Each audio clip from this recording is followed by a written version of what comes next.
to introduce Carmen McCullough. She is a mixed media artist. She is also a marketing whiz, so she is very multi-talented.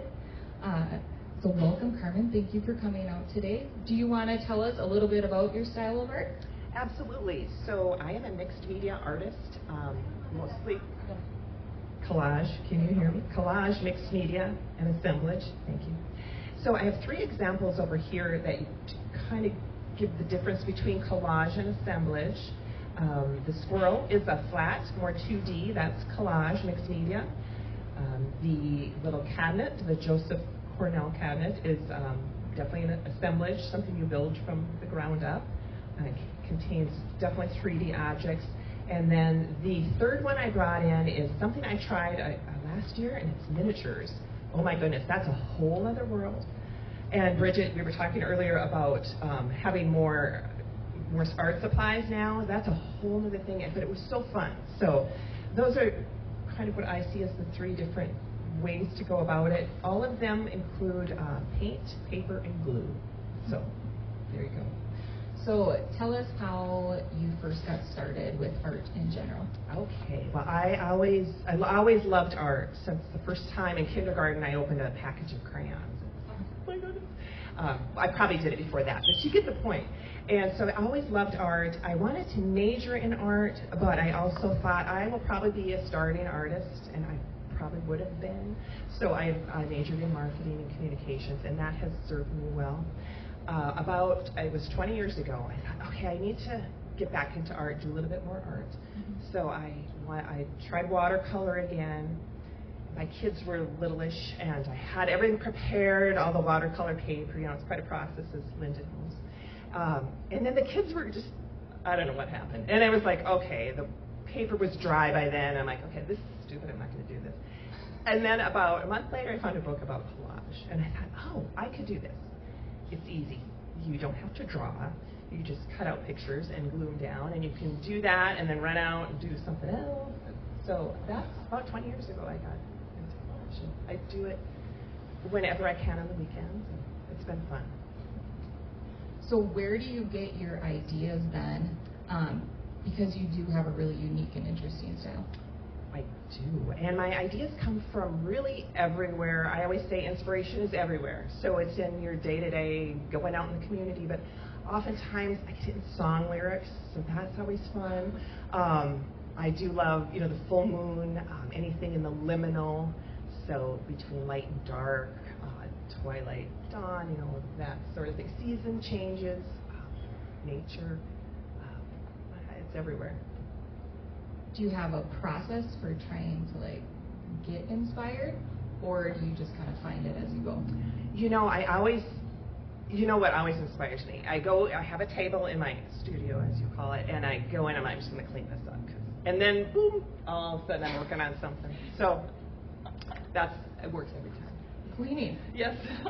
Clean up the studio. That's awesome. So you recently had an exhibition. Can you tell us a little bit, kind of from the start, of how that all came to be? Okay, the last one, and the biggest one I've had, it was 2023. I was in Omaha at the Botanical Gardens, and I walked into the atrium, and they had this wicked plant exhibit. And it was all the plants. They were real plants, the ones that can, make you itchy, scratchy, or could poison you to death. So I was like, that's cool. And so went back home, and then I proposed to them. I made a few pieces. I said, what if I made a collection for you for next year's exhibit if you're doing this again? And they said yes. So I created up to 25 pieces and showed them the following October, because everyone loves wicked plants in October. It's Halloween month. So that was last fall, and that was pretty cool. It was fun. What was it like emotionally, being there in that experience and having people see your art and talk to you about it?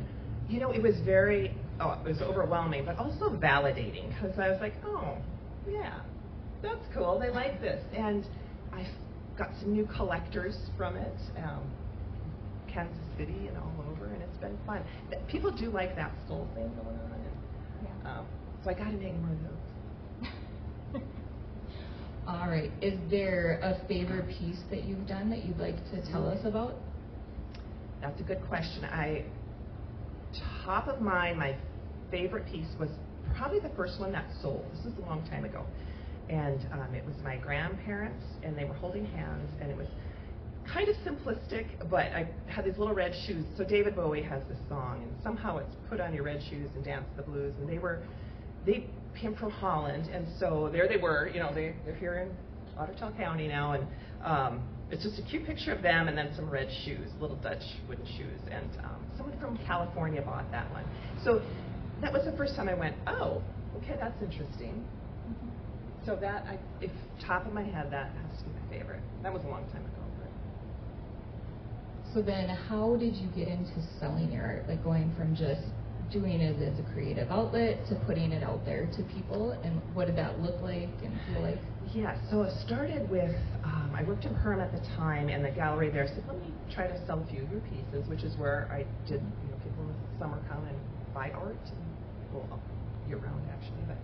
And then being a marketing person, I update people's websites here and there, and I thought, okay, let me see if I can do this. And WordPress is what I use, which is, was the one at the time. Now there's easier ones to use, but I thought, let me just see if I can do this. And I am not a web developer, but I set up a website, and people bought stuff, and so I'm like, oh, well, let's do this. And I'm not saying I sell a lot because I don't make a lot, but I did sell a piece to someone in Australia last year. And the shipping was more than the piece, but she, God bless her, she was cool with that. So does most of your art sell around the nation, or is more of it local? What do you see with that? Mostly outside the area, not that, but yes, mostly outside the area. Okay. And how do people find your pieces or stumble upon your art? So I've got a good list. I send out a monthly artsy update, I call it. So once a month, I have committed to do an email to this group, which I love. And so I let people know about it that way. They're from all over. I do a little bit of social media, not as much as I should, but people do find me there. And then if I do an exhibition of some sort, people sign up that way. So it's a slow, organic process, but it's very rewarding. I love that. So Carmen, I don't know if you know, she is responsible for publicizing the trolls, right? So Carmen has some really mad marketing skills. You're so sweet. She's very talented. And I'm very curious because there's a lot of stuff that you're doing with your job too. How do you balance those different things and make sure that you're finding space for your creativity as well? That is a very good question, and I often thought, oh, I could break up the day and I'll do my art here, and that doesn't work. So I just commit now to the weekends. It's such a shift to certain sides of the brain, and I can't do that very quickly. So I just say, okay, on the weekends I will, if I'm able, I will work on my art on the weekends, and during the week I do the other work. All right, we're going to open it up to questions. So who has a question for Carmen?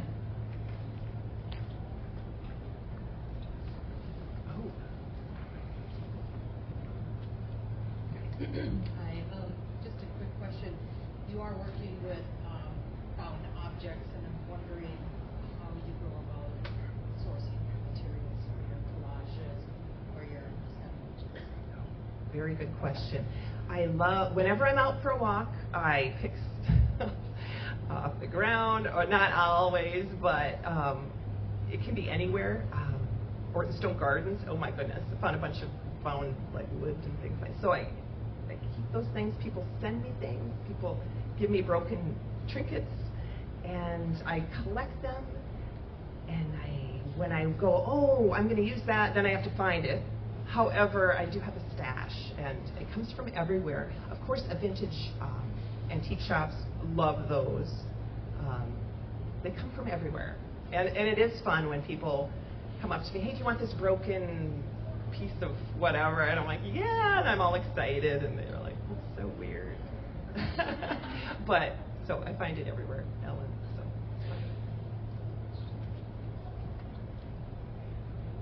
Hi, Carmen. Hi. This is sort of artist specific, but like when you're gathering all these items, when you have all these pieces that you're working on or you still have, or like how do you manage to store everything? Like, how do you deal with all that? Because it's a lot. Yes, it is. I finally, I think last year, I started to narrow down a bit because I thought I spent a good hour or 3 looking for something, and then I found it, of course, 2 days later. So I thought, okay, narrow down topics. So I have a list of topics, and anything outside of it, unless I really love it, I need to just let it go. And I donated a bunch of stuff to the Holmes art program. Kids love that, and they play with and do all that. And then, to answer your question, I label little drawers and boxes. I have one of skulls, not real ones, and all kinds of different topics. And I try to put them in folders or boxes with labels. Like, do you just have one big room of your studio? Or I have my studios kind of all over the house. I wish I had a good, like, this is your studio, and this is all, but it's kind of a mixed room where, if guests come there, they got to sleep in there. Yeah, exactly. That makes sure they don't stay too long. Right, exactly. All right, anyone else? Yeah, you have some beautiful stuff over here. You were instrumental in bringing the trolls, or marketing the trolls. Have you ever thought about doing anything large scale like that and having an exhibition like that? Oh, that is a good question. And to answer that, no. I see what is involved. We had Olga Zimska in, and she did some big work at Orton Stone. And I see what Hans Gilsdorf does and Donbo Trolls. It's big, and it's nothing I want to actually do myself. I love creating a little world, and I know it's done when I want to climb into the world and just sit there for a little bit. So you can't do that with those big pieces, and God bless those artists that do that, because that's a project. And where would you keep it? And where would I keep it? Exactly. My guest room would be just... I should have known after your answer to the last question. No. It's a valid question, because I love that idea. It's a great idea, but I'm like, oh boy, yeah. And big murals, beautiful, but that's a big project. Any other questions?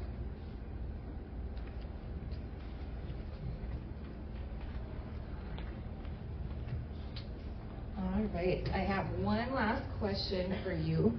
I am curious because I love to write, and I know that when I'm trying to do it, some days it just flows, and other days it feels like I'm pushing the boulder up the hill. So do you have any rituals or things like that, that when you have your weekend time set aside, it helps you get there? I did learn, and this is through a business book or a podcast, but basically when you're done with whatever section you're doing, be it work or art, make a note for when you come back what you want to do next. So then you eliminate that whole, what am I going to do? You have it written down, at least 3 things where you can start. Doesn't mean I always do that, but at least there's that. And then you know what drawer to find. Exactly. In all your stuff. Okay, awesome. Is there anything we can do as a community to support you? Just, you be you. We have such a great community here, and it's fun. We have a lot of artists here, so we'll support each other. And if you're at all interested in this type of projects, the different projects I'm working on, you can go to my website and sign up for my monthly update. Website is strangefarmgirl.com. All right, thank you. I have a question. Oh, yeah. Are you going to class, like, as an art seller, or? To teach a class? Or yes. Emma talked to me, I'm hoping in October, to do one. I'd love to see you there again, Bridget. Yeah. So hopefully, okay, now I have to do it. I will. October. Yep. It's on camera. It is, I know. Yeah. All right, well, let's give Carmen a round of applause.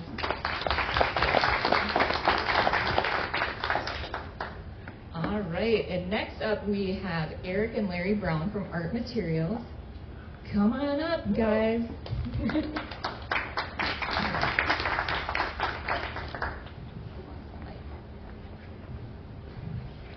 There you go. Go ahead.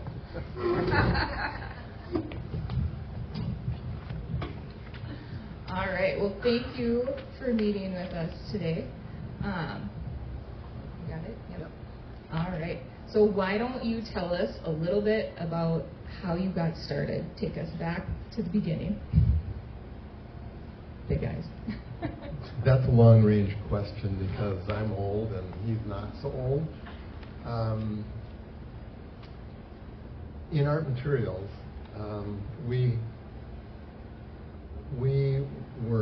bought a store in Minneapolis when we left.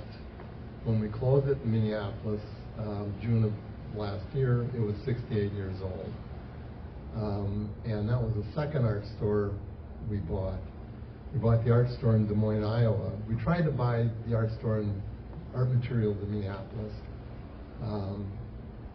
And after that failed to be sold to us, we bought another one in called Art Materials Art Supply, the art store in Des Moines, Iowa. And then a year later, we went back out trying to buy art materials in Minneapolis. We succeeded. And the way I personally got involved in both of those is I was a partner in Matheson's in Fargo, and we distributed art supplies to all these places. And I did that. I was a partner there for 20 years to the day that I left. I sold out to my two partners that were left. And a vendor rep came to me and said, "What are you planning on doing?" And I said, "Well, the plans are, I don't have specific plans, but I'm interested in doing something fun, interesting, and profitable." And to this day, my wife keeps saying, "In what order did you want to do that?" Because I got my wife into our business in 2005 maybe. She's the president, so we're a woman-owned business, and so I told Sarah earlier, she's claimed to her friends that she can fire me any day of the week, but she's reluctant to do that because we've been a good team. Eric came into our business in 2010. I'll let him tell you a little bit about that whole process. But we've experienced a lot. We've bought a lot of different businesses over the years, typically incorporated them. I started out as a photographer. We bought a photo studio in Dickinson, North Dakota, way back, and did that with my wife, and had my firstborn was a baby at that point, and did that for a while. Dickinson wasn't the place to be because if you wanted to eat out, you had to be a member of the German-Hungarian Club or go to the Legion. Or, let's see, it was A&W Root Beer. That was the other thing that was there. We just happen to have friends now that used to own that. They live in this area. So it's been, so art supplies of all kinds have been, pretty much our passion, if you will, for quite a while. We belong to, it's a tight-knit group. Yes, he said a tight-knit group. What he means by that, what I mean by that is that everybody that's ever been in the industry stays in the industry. If they were a business owner, they become a manufacturer's rep, or they work for a rep group. They never seem to lose ground in the industry. They move around, and it's just, for example, the vendor rep that came to me and said, "What are you interested in? What are you going to do?" He became a partner because he knew all of the, art stores in a multi-state area, and so the first one I said we bought was Shop The art store. Well, it was the art store, and way back when, I think the first year we were operating there, we planned to take it online because internet was websites and internet was fairly young at that point, and Sarah and I talked recently, and the interest there was everybody wanted to be online. Here I am, here's my store, here's my address, and here's my name, and here's what we do. And that's what websites were way back when. We planned to bring art supplies online, and at that point, the store we bought was 34 years old, had been around a long time, and they had a funny way of doing business, funny way of marketing. It was kind of interesting, and we decided to do a website based on that premise, and that was the first one we did. Then we migrated that over when we bought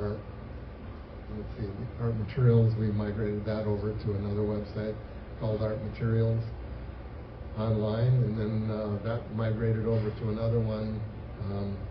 We had competition that had started their website called it was called Penco in the cities, Minneapolis, St. Paul, and they originally started out as a shop that sold all kinds of pens, eventually into art materials, art supplies of all kinds, and that one was, their website was Art Supplies Online. So that was our third website.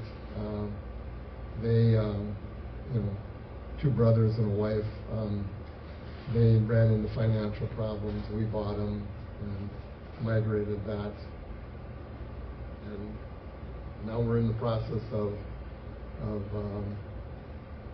the whole industry that we're in, and especially websites.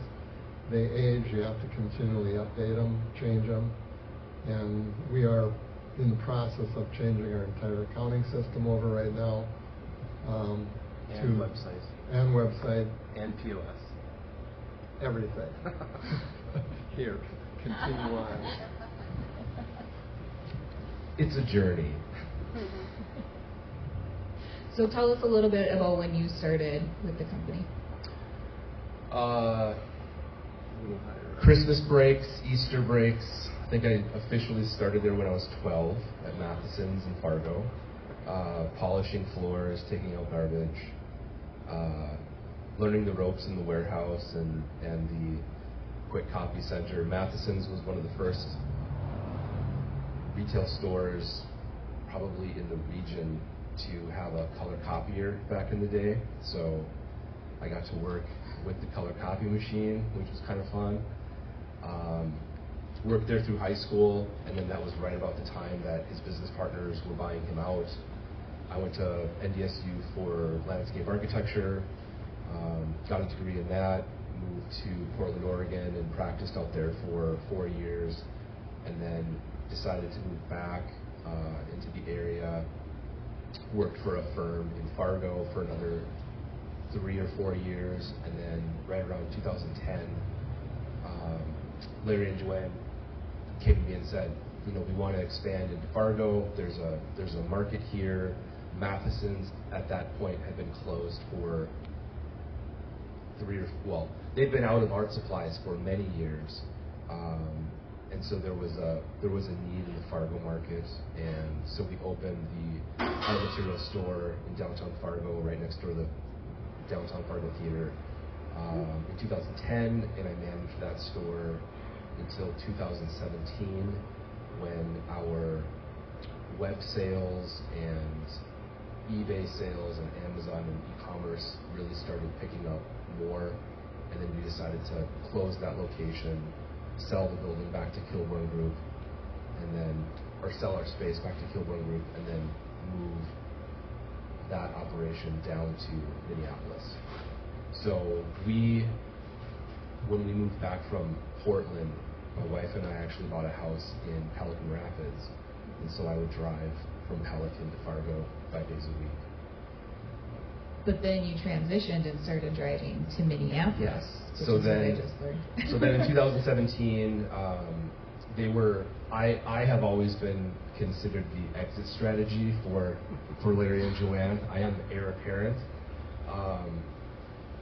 And so in 2017, they wanted me to take on more of the operational role within the company to learn all of the other stuff that I hadn't had experience in managing in Fargo. So I was usually driving down to the cities Sunday nights or Monday mornings, and I would stay down there through the week, and then I would drive back, do my 40 hours in 4 days, Monday through Thursday, and then drive back either Thursday night or Friday morning, work a half day at home, and then have a day and a half with family, and then I would pack up and head back down there. Did that for 2017 to June of 2024, and where we moved the operation up here and haven't looked back. So why did you choose DL aside from the commute? And that's my statement. My wife and I, while he was commuting to Minneapolis, we were doing the same thing. So we have lived here in different lake homes for 23 years, and we were commuting to Minneapolis that whole time, back and forth. We had two different residences there, and when we figured out that we never spent a weekend in Minneapolis, St. Paul, we always came back here. We might even consider driving on Friday night. If we didn't get back by 10 o'clock, we'd call the bridge and order our burgers so they would be done when we got there, because they closed the old staff closed the grill at 10 o'clock. So we spent 23 years and a lot of miles every year driving. And so he would either go down on Monday, he would normally go down Sunday night. We would go down Monday morning or Tuesday morning and come back about the same time. If he left Thursday night, we were there on Friday. And we had a large staff. It kept us busy. And we, again, transitioned again. We came to Detroit Lakes.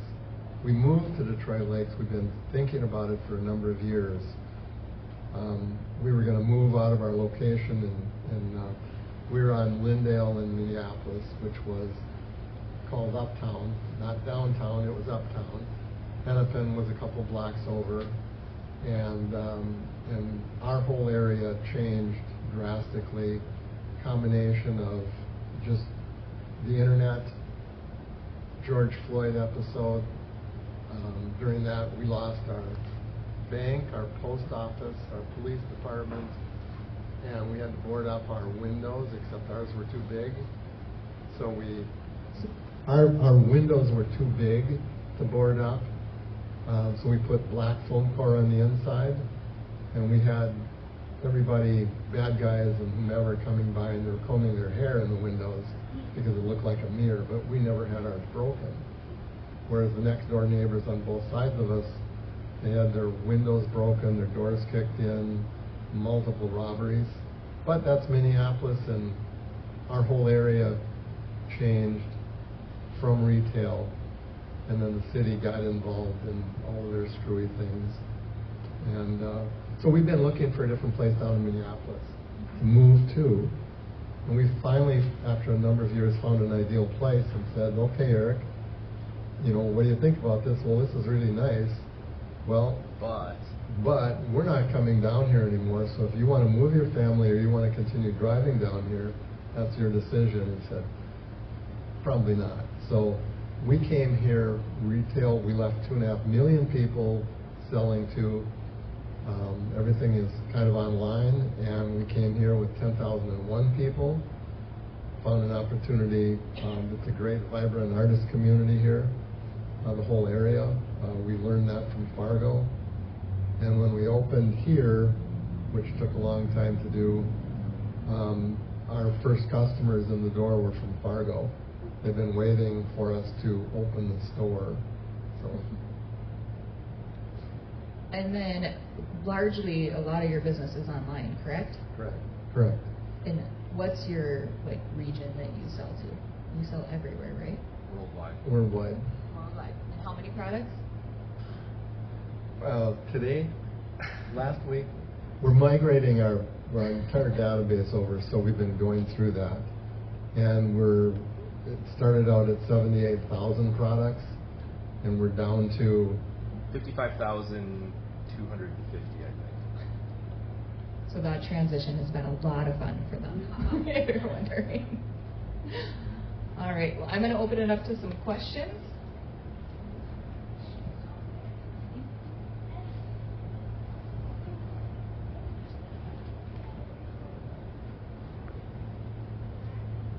Hi, thank you for moving to DL with your business. Love having you on Washington Ave. You keep emphasizing your business model and how you left a large population like Minneapolis to a smaller population like DL, and you're a web-driven business. Where are you shipping from all of these 50-some thousand items? Is it the back of your location here? Like, who's handling all of that? It sounds like a lot. Thank you. We don't have 55,000 products in the store. Up until May 4th of this year, we were partnering with one of the United States largest art material distributors. So $150 million company went out of business. So primarily we and most of the other independent art material retailers in the country utilized their logistics to be able to sell to the greater rural population. So if we have a customer that gives us a call or sends us an email and says, I need 100 of this pen, like I got a web order last night for 100 of a single calligraphy marker, and we just happen to have like 40 of them on hand. So I need 60, and I need to give them to them like ASAP. So usually what we would do is either place an order directly with the manufacturer and say drop ship this amount there, or we can also use one of the maybe 2 remaining distributors in the U.S. that might have that quantity to supplement and ship the order out. For the before May of 2024, or no, May of 2025, the distributors would have hundreds of everything, hundreds of tubes of paint, hundreds of of one color, and so if a school, for example, needs 30 masonite panels that are 24 inches by 36 inches, if we didn't have them in stock, we would just partner with that distributor and have them drop ship them out using our information. A lot of that has changed. I mean, COVID really threw a wrench into the world's distribution of goods, and a lot of the manufacturers have pulled back and not manufactured as many of their items that they've historically had. So there's been a lot of things that they have just stopped making. Historical items that they've made for 40 years that they're known for, they're just like, yeah, we're not going to make that anymore. So that's been a challenge, and keeping up with the new items while getting rid of the items that are no longer available, so that people stop ordering those and getting those customers to transition to the new products. But a lot of it is we're shipping primarily out of, for the things that we have on hand, for our web orders, for our Amazon orders, we're shipping things out of our back room, and the mail carriers come at 12:30, and then I'm usually doing bringing the rest of the packages over to USPS and UPS by 5 each night, and we ship 6 days a week, and then Mondays are usually a little heavy because we take a break on Sundays from shipping, and so a lot of it goes out of our tiny little back room. But we've had enough experience shipping over the last 25 years to have a pretty good setup of how to ship it, and then we've we've curated a collection of products that are easy for us to market and sell and handle and manage and ship. So, I mean, we're not shipping, full-sized artist easels or workstation desks and chairs and things like that out of the back room. We would usually partner with the distributor to do that sort of stuff, because they've also built their business model around this Amazon, I need it, I'm going to order it and I wanted it here yesterday sort of business model that everyone has shifted to.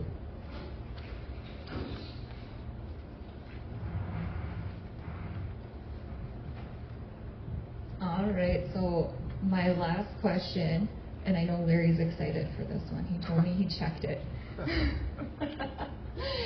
So is there anything along your journey that surprised you, or maybe you made a mistake and you wish you wouldn't have done, or it surprised you in a good way? And just kind of tell us a little bit about it, what happened. This is where the entrepreneurial question comes in. Yes, there's been many things. The biggest one this last year was most of the country did not know this distributor was going to go under.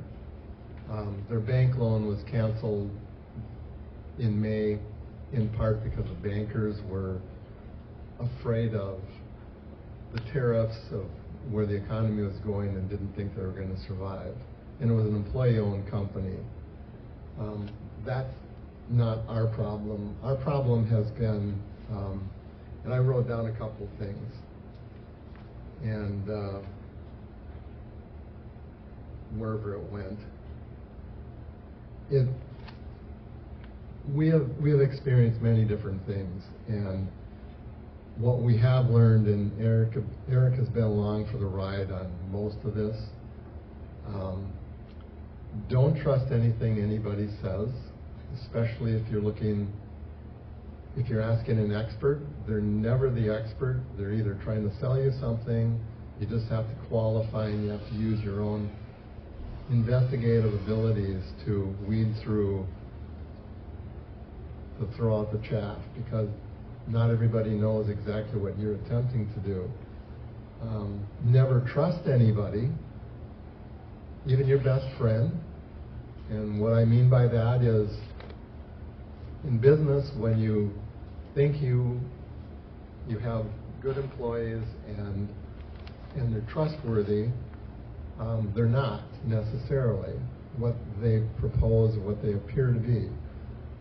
And we learned that the hard way. We hired an accountant, bookkeeper, worked for us for 8.5 years, get a call one day from our unemployment insurance company saying we didn't pay the bill. And when we went looking, we called the bank and said, can you help us? We issued this check. And they said, they looked at it, they got online with us and said, yep, you did, it was cashed yesterday. Not just that company, they reach out and try and, I don't know what their game plan was, but they had a game plan and it fell into our lap. As we're online with the bank, they're looking at the account and they said, uh-oh.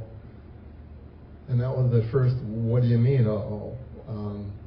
There's a number of checks here, and it turns out our trusted employee / accountant / person that does the books, etc., has been embezzling from us for 8.5 years, and she ended up going to jail for it after the FBI wired me up because of the large volume of money that she stole. It was pushing $900,000, and she had a number of problems. She was, again, trusted, but she was becoming a nervous wreck, and she was blaming it on too much work. We're bad people because she's overworked. She was coming in weekends. Well, the whole reason was she was becoming afraid of being found out. And she was doctoring the books And our accountant, we had a CPA, we had outside CPAs. They never caught anything. They got all the records. And anyway, and that was, we literally, in part what Eric said, closing Fargo when our retail sales were surpassed by our web sales. This lady was trying to convince us that we were losing money in Fargo and we needed to close the store because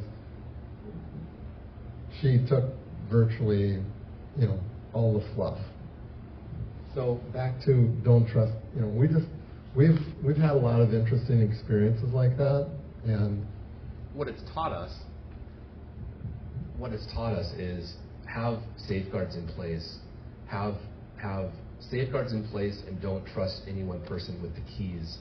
If it's not a family member that you share a bank account with, basically, and it's just trust people, but also have those safeguards in place to make sure that your lifetime interests are protected, from working 40 years and saving every penny, and then turning around and saying, well, that's where all my money went. Like, okay. And we thought we had those safeguards. Separation of duties. We listened to the accountants, and they told us separation of duties and so forth. But she was smart. She was a master criminal. Anyway, there's more to that story, but. So, what can we as a community do to support you in your business? When you haven't been really a part of the community because we were traveling to Minneapolis perpetually, when we'd come back, there's two things that we noticed. The wind, because Minneapolis doesn't have as much wind as Fargo, Moorhead, Detroit Lakes, this area, and we pay our fair share of taxes here, but Detroit Lakes is probably one of the, unsung heroes of small towns. They have so much invested in the community. They give, the community, Detroit Lakes invests in itself, and it's clearly evident of the Holmes Theater, the community center, everything they've done, even the political battles of renewing the road around the lake, the beach area, and now we're waiting for the Immaculate Conception of the pavilion, which I remember coming down here from Fargo, to the dances there, and then the restoration of it using the original floor. But it had infrastructure, and now we're spending a ton of money on that, and it'll probably be the best thing that's happened since the last best thing that happened last year around here. It's just a great, vibrant area. And a lot of people just don't recognize that if you're not from here. And if you're from here, you might be complaining about all of the above, or you might be enjoying all of the above. But you have to appreciate what Detroit Lakes people have here. All right. Anything to add? I would say to support us in our business, support your local artists. Go out to the show openings, support what they're doing, keep track of what people are working on, engage with the classes that they're putting on. You might learn something, but the main thing is support the local artists and build up that artist creative community, and we will be successful along with that because we help support the artists by supplying materials that they need. I'm not going to say everybody needs to paint. There's so many different ways that people can become creative. for your own reasons, and everybody has a way of using that creativity as an outlet. And the main thing is, you know, support the arts in general, you know. Theater, poetry, yeah, and we do custom framing, you know. So when you're buying artwork, or you have a family heirloom or keepsake, you know, your grandparents' wedding certificate or something like that that you want to put on your wall, we can help out with that. But the main thing is support the arts, and we'll all be better for it. All right, well, thank you for sharing your story with us today. Let's give them a round of applause.